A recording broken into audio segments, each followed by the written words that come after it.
चौधरी पुष्पेंद्र सिंह जी, ये क्या आपको लगता है अब ये आंदोलन और आगे बढ़ेगा? क्योंकि सरकार तो बहुत स्पष्ट तौर पर मान के चल रही कि ये पंजाब के बीच का आंदोलन है और इसीलिए पंजाब हरियाणा बॉर्डर भी क्रॉस नहीं करने दे रही है। उनका कहना है कि पंजाब की समस्या पंजाब के लोग अपना समझे, हम इसको दिल्ली तक नहीं आने देंगे। अब एक जिस तरीके से चड्डूनी अब अचानक जागे हैं या फिर राकेश टिकैत अभी तक जागे हैं, तो क्या लगता है कि यह आंदोलन थोड़ा बड़ा होगा या भड़कने की उम्मीद है इसकी? चौधरी पुष्पेंद्र जी। देखिए, ये आंदोलन आशुतोष जी अलग से और कोई नया आंदोलन नहीं है।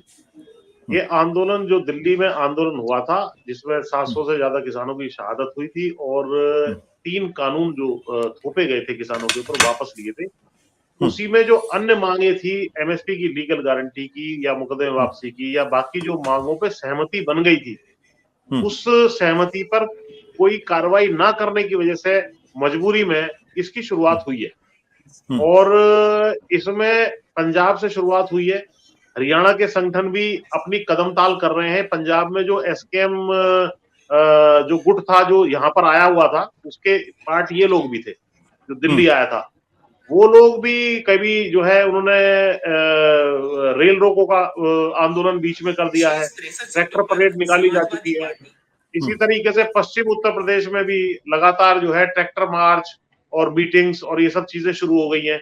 तो बाकी देश का किसान भी इस आंदोलन की तरफ टकटकी लगाए बैठा है। उसको मालूम है कि यदि जैसा अभी विनोद जी ने कहा, बिल्कुल ठीक कहा कि एमएसपी जो पंजाब और हरियाणा के किसानों को तो मिल रही है, वास्तव में ये जो एमएसपी बिहार के किसानों को नहीं मिलती है। धान उनको 2200 रुपए की एमएसपी की जगह 1000-1100 रुपए में बेचने के लिए मजबूर होना पड़ता है। और छोटे जो किसान है जो बिल्कुल ही एमएसपी के लिए लड़ाई लड़ने में भी सक्षम नहीं है, उनकी लड़ाई को लड़ने का काम ये किया जा रहा है।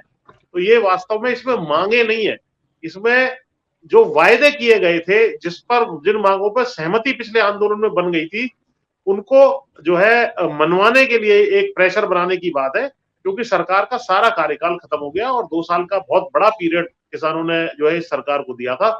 और अब जो आपने पूछा कि भाई ये कैसा बड़ा आंदोलन बनेगा, ये निश्चित रूप से उस आंदोलन से भी बड़ा आंदोलन इसमें मैं आपको बताऊं बनने जा रहा है। ये इससे साबित होता है कि पिछले आंदोलन में तो इन्होंने पंजाब बॉर्डर पे नहीं रोका था और जो बैरिकेड्स लगाए गए थे, इस किस्म के बैरिकेड्स दिल्ली बॉर्डर पे भी लगाए थे।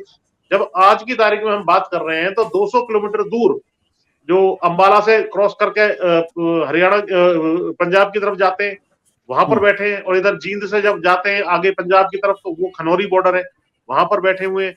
तो 200 किलोमीटर दूर किसान है, वहां पर बैरिकेडिंग लगा देना और उसके बाद दिल्ली में अपने आप भी बैरिकेडिंग लगा देना और इतनी जबरदस्त लगा देना जैसे कि ये किसान कल को ही घर में घुसने वाले हैं। तो ये जो है ये भय को दिखा रहा है। और आज की जो घटनाक्रम है उसमें भी थोड़ा सा मैं प्रकाश डाल दूं।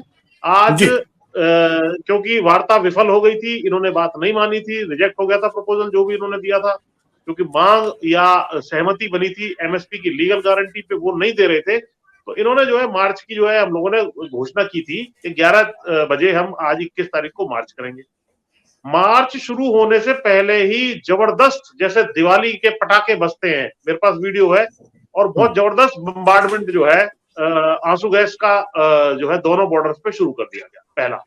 उसके बावजूद भी किसानों ने मूवमेंट शुरू नहीं किया था, संयम बनाए रखा। इनके नेताओं की मीटिंग हुई, कुछ अधिकारी, तब तक इनका ट्वीट भी आ गया था 11:15 बजे के आसपास कृषि मंत्री का कि हम वार्ता करना चाहते हैं। तो ये एक तो इनकी चालाकी और होशियारी देखिए, एक तरफ तो आदमी को पीट रहे हैं लाठी से और डंडों से और उस तरीके से, और दूसरा करें तुम्हारे साथ मैं वार्ता भी करूंगा और लाठी लगा देते हैं या ये सारी शेलिंग कर देते हैं। तो ये इरिटेट भी करते हैं आदमी को। और पुष्पेंद्र जी, ये जो कैरेट स्टिक की पॉलिटिक्स है ये तो हमेशा से चलती रहती है। मेरा सवाल इस बात को लेकर यह है कि जिस किसान आंदोलन ने आज से 2 साल पहले आंदोलन किया था, 1.25 साल तक बैठे थे, वो इस आंदोलन में गायब दिखाई पड़ रहे हैं। एक नई किसान लीडरशिप उस वक्त सामने है जो आ रही है। तो अगर किसान इस अपने आंदोलन करने के मंतव्य पर ही एकजुट नहीं है, एक साथ नहीं आ रहे हैं, तो सरकार क्यों सुनेगी? नहीं, ये सब एक साथ आ जाएंगे इस आंदोलन से कोई, क्योंकि किसान सब कॉमन है, मांगे सबकी कॉमन है। कोई पहले स्टार्ट हुआ, कोई बाद में स्टार्ट होगा। पिछले आंदोलन में भी टिकैत साहब तीसरे चौथे दिन जुड़े थे और बाकी संगठन भी धीरे धीरे जुड़ते गए थे, और जिन्होंने शुरुआत की थी वो वीएम सिंह जी आउट हो गए थे। तो ये सारी चीजें किसान के लीडरशिप की बात आप थोड़ी देर के लिए किनारे रख दीजिए।